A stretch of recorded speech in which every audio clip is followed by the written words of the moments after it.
Oh man, dropping the ball already, both of you guys. Yeah, you're just gonna give it that face. All right, well we're just gonna start off with the Morgan face, one that we've come to know and love. The Legion of Morgan fans. You might be wondering why he's making that look, that terrible face. And we'll show you. Seeing what I'm seeing right now, you would be scowling too. You would be scowling more than Carl Urban. Wow, okay, but yeah, that'll be a secret surprise until the end, but for now, the reason you have come, of course, is for Mr. Will and his comic books, right? Yeah, of sure. course. So Mr. Will is going to start this week. I'll kick it off with Batman. I'm loving Jim Gordon as the all-new Batman. There's a whole big mystery of what happened to Bruce Wayne, and so one of Jim Gordon's, his mission is there's this...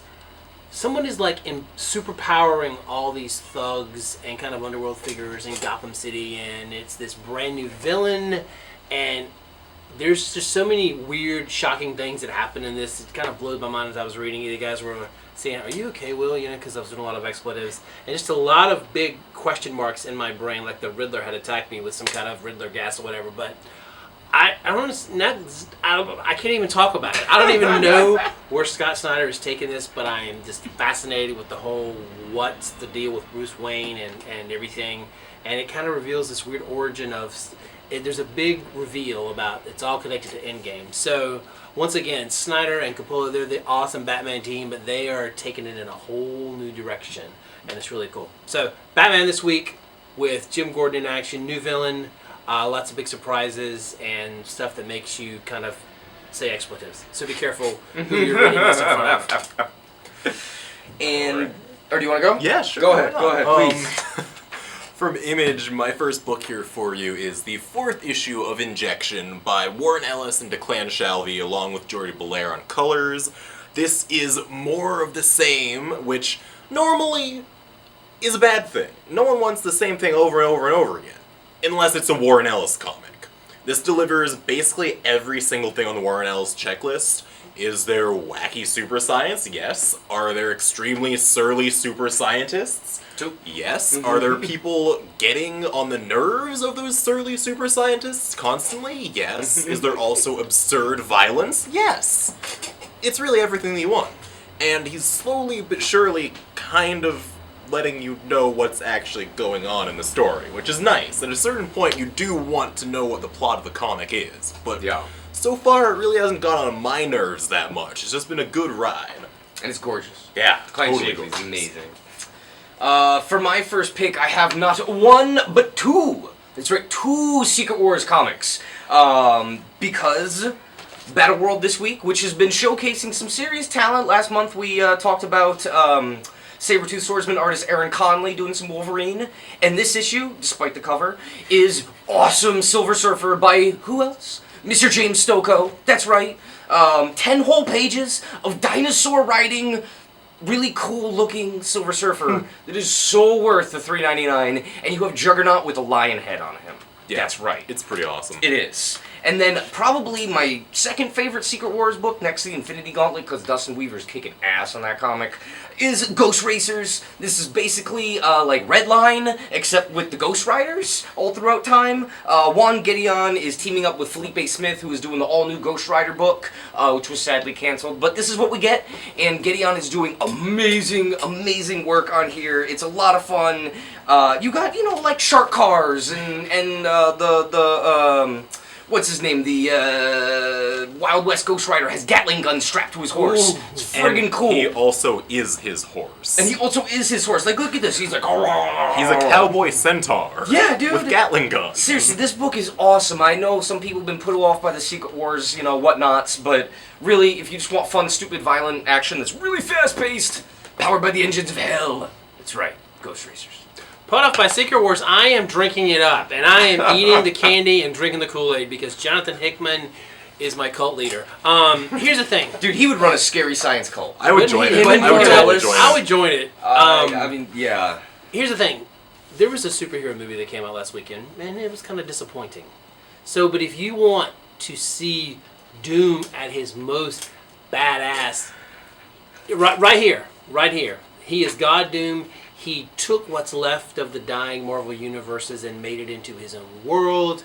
He took on all these other guys who he already wiped out a couple of villains, and superheroes. But here it is. This is kind of a big payoff. This is what happened between Doctor Doom and Doctor Strange and this other kind of old school villain. It just blows my mind. This is Doctor Doom at his coolest, at his badass. Once again, I've said this before, like Jonathan Hickman, you join his cult. This is one of those, Doctor Doom, you're destroying me, but it's okay because you're Doctor Doom and you're doing it so freaking cool. And Assad Ribic, I mean, he's not an artist, he is a maestro. This is incredible. Dude, it's amazing. And there's this really cool stuff. Valeria is about to kick some ass in this. So Reed and Sue, I think they're going to get their moments, but Valeria is Von Doom, Richards, however you want to call her. Badass runs in the family, so there you go. Alright, and something equally badass with just gorgeous art, totally gorgeous art, over at DC here for Justice League United. Not Justice League Unlimited, which the JLU abbreviation here would have you believe, but that is definitely what they're going for here with their new sort of rotating roster thing they've got going on with the last couple issues. This is Jeff Parker, Travel Foreman, and whoever's coloring Travel Foreman right now, Jeremy Cox, who's doing a really good job. They've got Stargirl, Equinox, Alana Strange. Poison Ivy. Yeah, Poison Ivy's one of the rotating cast members. They've got the core cast of a few characters. Then Adam Strange sort of is this, like, he's stuck in Zeta space and, like, using this weird cosmic consciousness that he has now to, like, figure out who needs to be on the team to deal with every threat. And just, it's a really cool setup. Like, they're cycling through, like, Poison Ivy. They've got, Animal Man's a regular. They've got the Demon from Demon Knights in it right now. Mira. Travel Foreman does an amazing Mira. She really looks like she can survive the depths of the ocean. Like, she is ripped. Her back is amazing. Totally flawless. If we're looking for a character for Ronda Rousey to play in a movie, boom, right there. But yeah, this is really great, and I'm not even talking about the plot here. This is just art. Travel Foreman is the best. He is the best. Yeah, I'm gonna just stop gushing now. And speaking of one of our favorite artists, Mr. Scott Collins, the guy who's been doing Pastaways recently, brings you Adam.3 Seeds, which stands for Survival Enemy Epidemic Death Sacrifice. Whoa, dude! That's what I'm talking about. And he starts it with, I hope Jack Kirby will be proud of this book. Yes, this is what we hope for. This is a really cool, like, kind of almost webcomic setup here, where it's, you know, kind of looking like sci-fi Kazar, because what is that giant thing? Is that Zabu? No, that looks like Zabu on acid. That's friggin' awesome.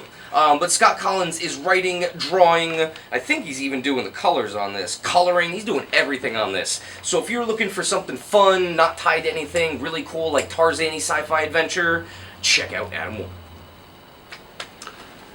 More Secret Wars tie-in love for you. Love hurts, especially when it turns out you think it's your X-Men girlfriend, really is this killer badass, armed with claws, Kitty Pryde from another universe. Damn those clones. I know, damn those it. clones. She's actually a clone. Once again, this is Doom's Battle World, and of course, of all the kitties he could have picked, he picked the Age of Apocalypse Kitty Pryde with her knives. He was kind of a badass shadow cat. But anyway, Peter Quill thinks he's rescuing Kitty. He's being reunited with his great love, and she kind of kicks his ass. And this is all kinds of lots of cool intrigue. Different. This is more kind of like spy versus spy, kind of covert agencies in the battle world. Some people are working for Dr. Doom and Valeria.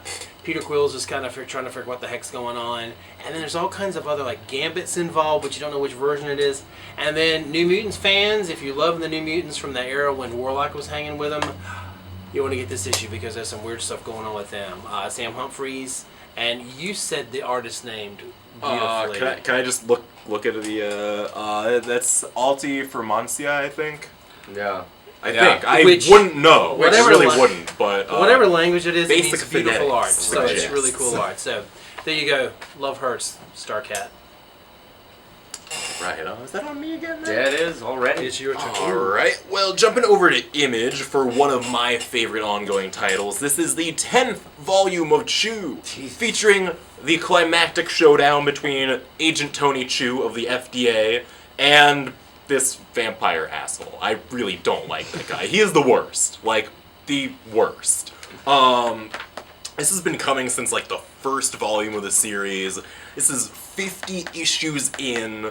Lots of tensions here. I don't want to name any names, but at this point, this vampire guy has killed so many cast members of the book, so many people close to Tony Chu.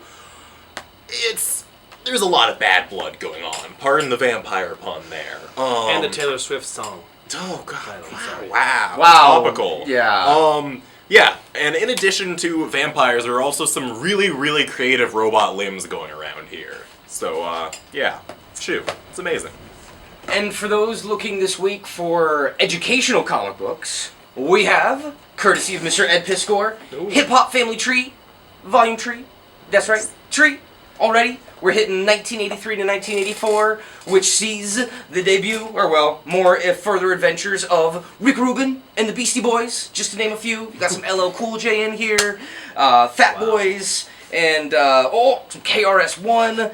I mean, Ed Piskor, it's almost amazing that one white man can be so funky, that he can just get down and just do this stuff and make it like it's just like pure 90s Image Comics, but with a, I can actually draw real people and not everything has to be intense.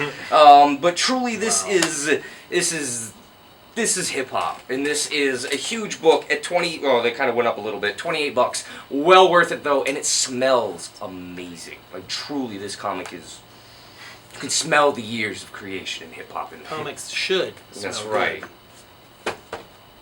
My final book of the week, I am a true Whovian. I love Doctor Who, and Titan Comics has been kicking ass with some great Doctor Who comics. This is the 10th, 11th, and 12th. Yeah, that's right. 10th, 11th, and current Doctors. Too many Timeless Doctors, versions of them. And it's a big storyline called The Four Doctors. And it's also got Clara from the current Doctor Who, but it's also got, from the comic book, some of the new companions that I really, really love, and some of the lost stories. And it's all going to be combined together. And there's also the War Doctor, who kicked so much ass in the Doctor Who 50th anniversary special. So, who knows if these guys will ever get together on television, but Titan has got them all together for you in this epic big crossover, 10th, 11th, and 12th. Feel the Whovian love. I'm Time Lording it over you. Now, talking about things that are majorly nerdy, we've got the long-awaited conclusion to the Eltingville Club. Yay! Evan Dorkin's beloved nerds. The Eltingville. I'm not even gonna list all the things that they're a club for, because it goes it's more than comics. It's more than fantasy. It's just it goes on and on and on. These are the dorkiest dorks possible. They are the worst human beings on the planet, possibly. And now they're old. This takes place, I'd say, like 10, 15 years after the last, what feels like a one-shot. Yeah, right. Technically a two-part miniseries, where they actually disbanded in the last issue. And years later, many, many years later, decades even, I don't know, they have smartphones now. They didn't have those in the last one. They meet at a comic convention by mysterious circumstances, and, like any other time these four are together, everything goes horribly. And it's amazing. So this is about over-the-hill geeks in their 40s. Right, well, you can sign up. Like myself, who still love comics. Yeah, hey, they're making comic book movies. You could play this guy. Yeah, I could. Just grow a ponytail or something. Oh, man. All right, well, I'm going to save you all from this. My last book, and the last book this week, Phonogram, The Immaterial Girl. Volume 3 of the long-awaited series that McKelvey and Kieran Gillen have vacated from for the past, I don't even know how long, to do Wicked and Divine. And I'm going to be personal here. I got a lot of hopes pinned on this book. I pinned a lot of hopes, and I talked a lot of stuff about Wicked and Divine and Young Avengers, and I was wrong. I was super wrong, alright? I'm sorry, I'll be honest. There's just something missing there. There's something missing that the two of them grasped in number 1 and 2 of Phonogram that truly made me almost cry. It was such a perfect understanding and existence of music in this format where there's no music, there's no sound, and it has to be in your head. It is truly, truly a feat to do that. And I'm giving you guys one last chance. This is it. I hate to be like line in the sand and ultimatum, but time is precious. Time is money. Flesh is weak. So, Phonogram, The Immaterial Girl. I really hope this is going to be awesome. Putting a lot of hopes on that. That's right. Could be very cool. And I think that's about it, guys. Yeah. That was probably Yeah. one of the most passionate reviews ever. Phonogram is amazing, and we're gonna hope it continues. So if you buy it and you don't like it, don't blame me. I'm digging the 80s cover. Yes. Yeah, really. Yeah. All right, guys. We'll see you next week.